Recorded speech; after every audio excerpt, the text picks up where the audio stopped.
Thank you very much, Mr. Chairman. Leading, promoting, and protecting economic freedom should be a major goal of the United States. The embrace of free market principles, inclusive economic growth, and trade makes Americans more prosperous. It is also imperative that we defend against countries like China and Russia who place commerce at the service of their political objectives.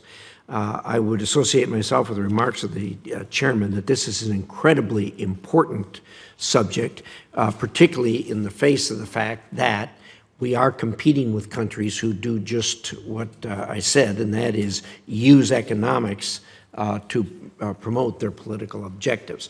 I think the chairman has underscored that, and I know he's been very active in this field, and that's one of the reasons I've drawn the bill so that we can work together to craft a bill that hopefully we'll all be able to get on board with and attack this problem, which is a serious, serious problem.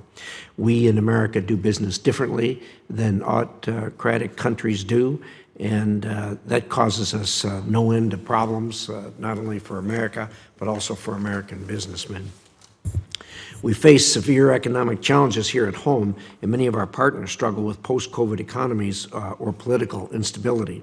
Meanwhile, China is capitalizing on these opportunities to benefit itself through anti-competitive means, as outlined by some of the remarks of the chairman.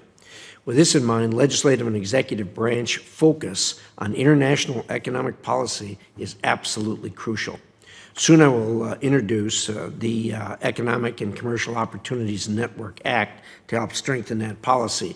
And again, I hope to work with the chairman to be able to bring our two bills together to one where we can have agreement and move forward with the objectives that we have in common.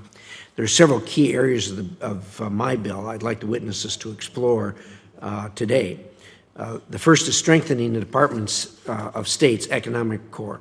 The private sector is key to market-based economic growth. However, our economic officers and their colleagues at other agencies are key to whether our economic and commercial diplomacy is successful. My bill includes provisions on promotions, recruitment, and retention, among other things. I'd like to hear directly from all three witnesses on the health and the state of their workforce, what types of staffing challenges they face, and ideas for addressing these challenges. Next, I want to hear about energy engagement. I'm concerned that the Biden administration's immense emphasis on climate change is coming at the expense of our energy needs and those of developing nations.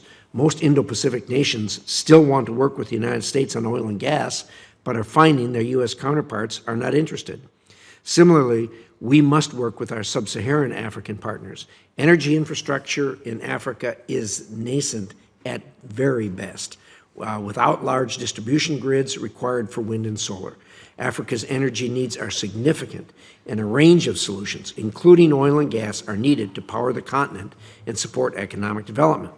With Russia's invasion of Ukraine, the President is finally waking up to the reality that the world will, by necessity, continue to rely heavily on fossil fuels for some time into the future, be that short-term, medium-term, or long-term, we don't know yet. However, the State Department has not clarified whether it is able to work on natural gas and other fossil fuels with partner countries. The Development Finance Corporation's self-imposed and arbitrary mandate on carbon means it cannot finance any future natural gas projects. I would like a clear understanding of what each of your agencies are doing on energy and what specific guidance and mandates you're operating under. Third, I expect the witnesses to lay out how each agency contributes to pushing back on anti-competitive economic behavior. My bill includes 3 new tools to tackle intellectual property theft: forced technology transfer and unfair subsidies. That includes a novel reform to U.S. and antitrust laws so United States companies can take action against foreign state-owned enterprises engaged in predatory pricing. Finally, I'm in the process of crafting the bill on cooperation with U.S. allies and partners on critical and strategic minerals.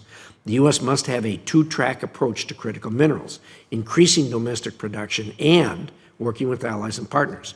I wanted to hear from the witnesses how we can work with allies and partners to provide secure access and means of production throughout the critical mineral supply chain, foster market-based incentives for joint investment, and ensure robust environmental standards. I also want to hear what each agency is doing on critical minerals.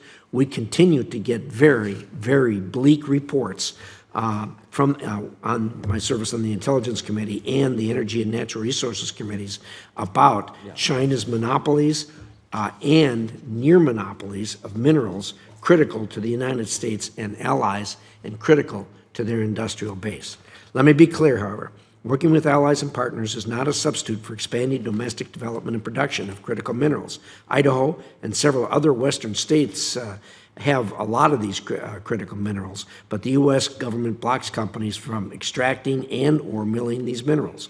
I remain very concerned by efforts to erode our domestic mining industry and to rely solely on other countries for resources that we have here at home. We must exploit both tracks. Thank you, Mr. Chairman.